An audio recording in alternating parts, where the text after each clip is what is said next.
Welcome back to the verdict. Just assessing the performance of security agencies in the elections. Yes, even at the collation point where they're about to announce results, there are also security situations that play themselves out, which at the moment just put all of those on hold, and the electoral world is inconclusive, which is what has happened to some results from some of those states.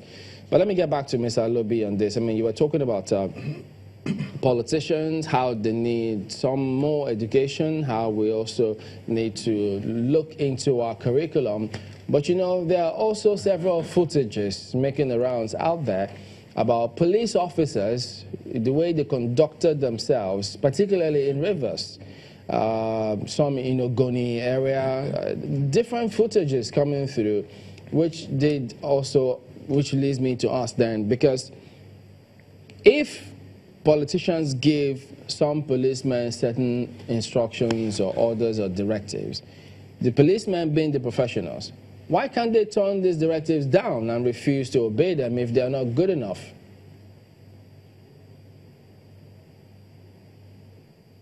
Yeah, I agree with you that a police officer ought to assert himself, knowing that if you cannot defend any action, don't do it. And it's not in line with their professional standard and the law, you don't do it. But sometimes, you know, like in every trade, there was some Judas, even among the 12 disciples of Jesus Christ, there was a Judas.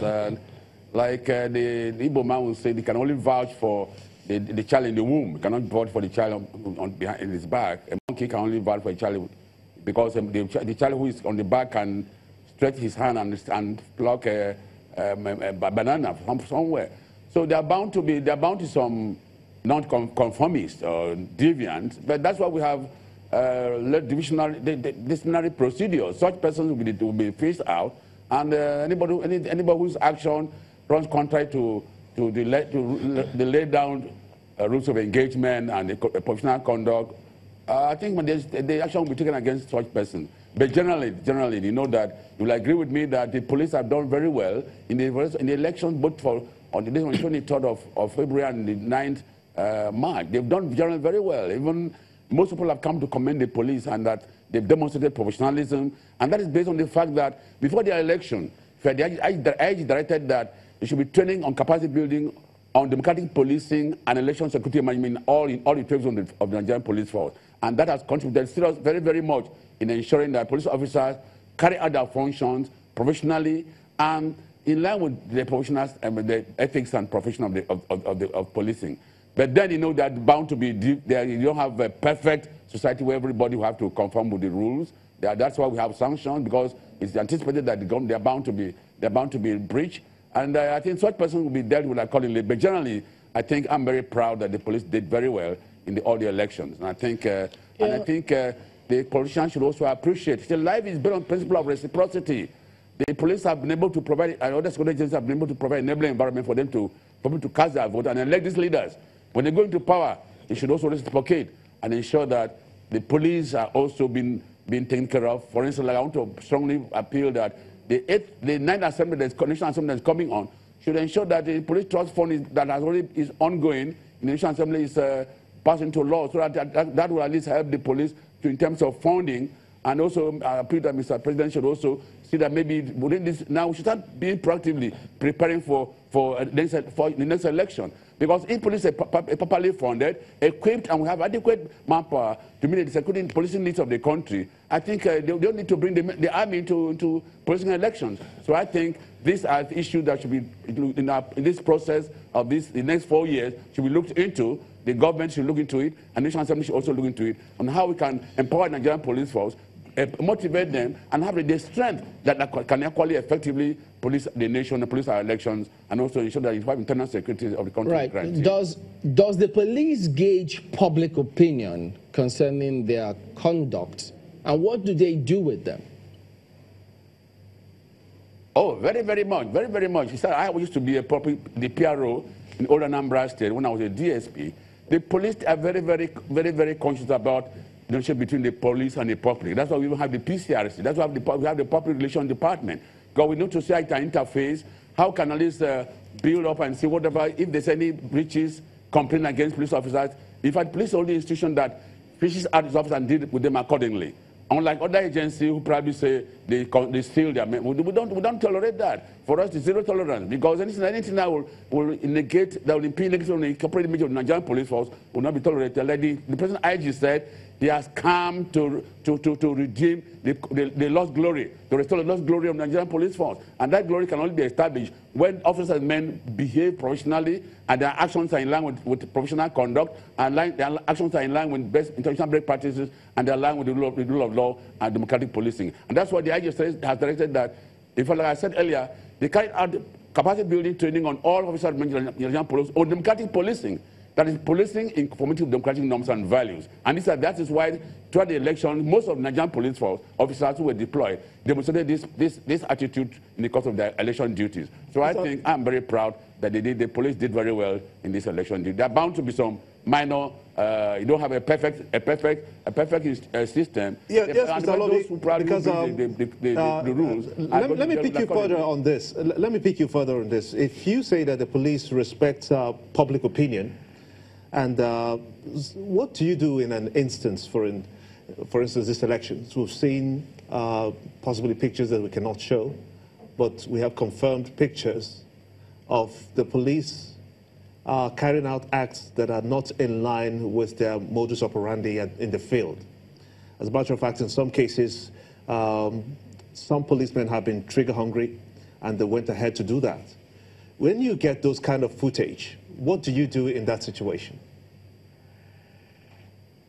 Oh, such incidents have already been investigated.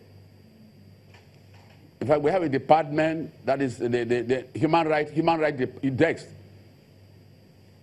in all the commands, and such matters are normally investigated. And even right now, the IG has constituted a panel that will investigate all electoral offences and misconduct by police officers during the elections. So I think the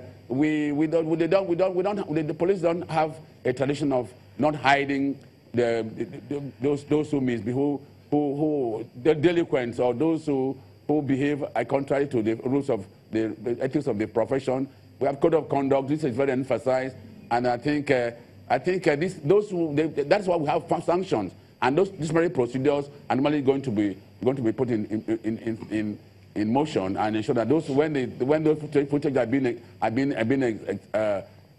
examined, those such officers will be identified and the various command where they are serving, and it might have been investigated and appropriate action will be taken against such officers.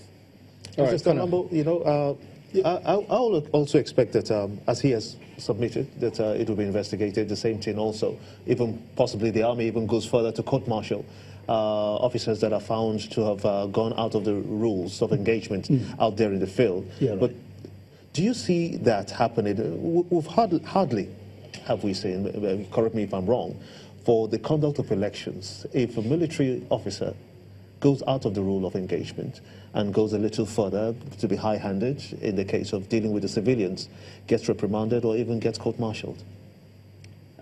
Aren't you aware of the what's it called now? The 38. What's it called? Army 38. Army 38. Army 38. We're still on it.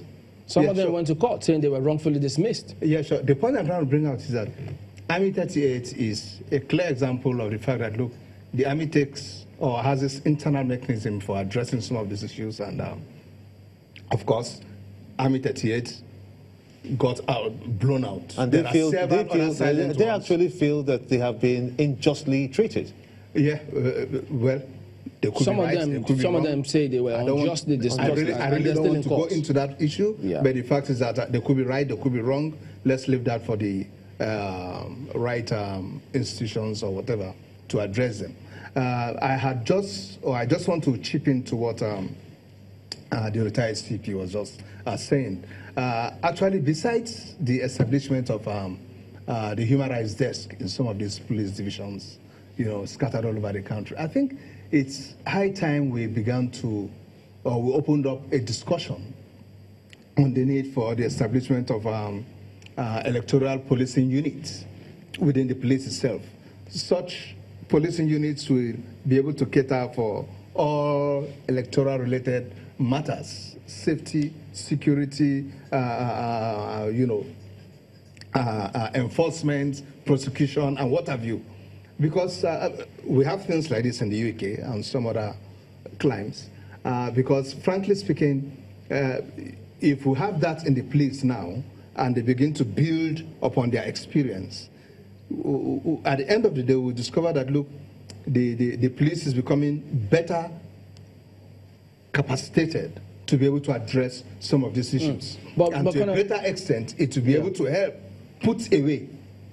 If I could follow that up, Colonel, yes, would you suggest, because what if one says something that, in light of some of these reports making the rounds, but even more so, INEC saying that there were widespread interference and disruption of the process in Rivers, and then UK being worried, saying the military did interfere in elections in Rivers, would you advise then, the army then says, okay, look, in order for us not to perhaps give a wrong impression, rightly or wrongly, army don't interfere with this supplementary, or wherever there's an inconclusive election or processes going to be announced, results, stay away?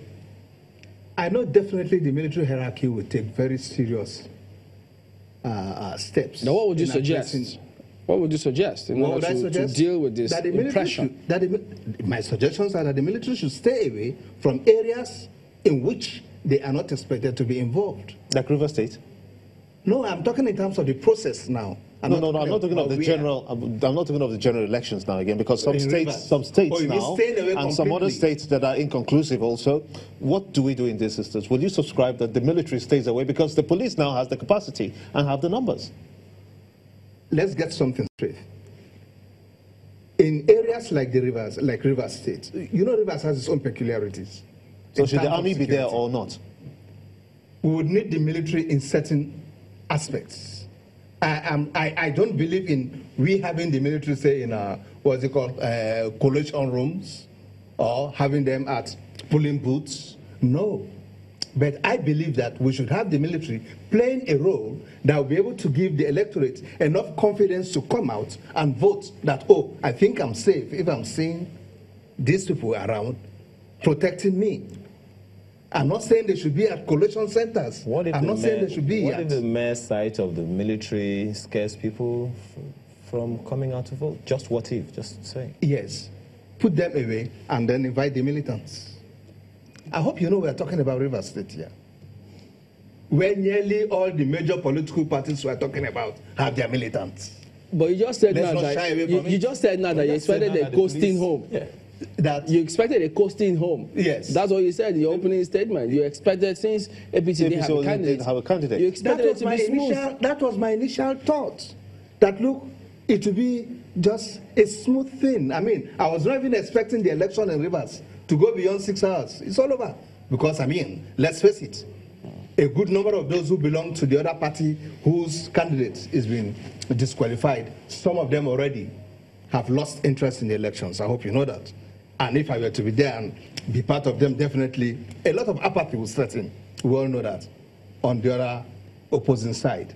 So it will just be a coasting home, like you said, for the party. Yeah, like you suggested. You suggested initially. For the party with the advantage. But unfortunately, the outcome is not what I'm seeing. And that's why, since yesterday evening, I kept asking myself, what is happening in Rivers?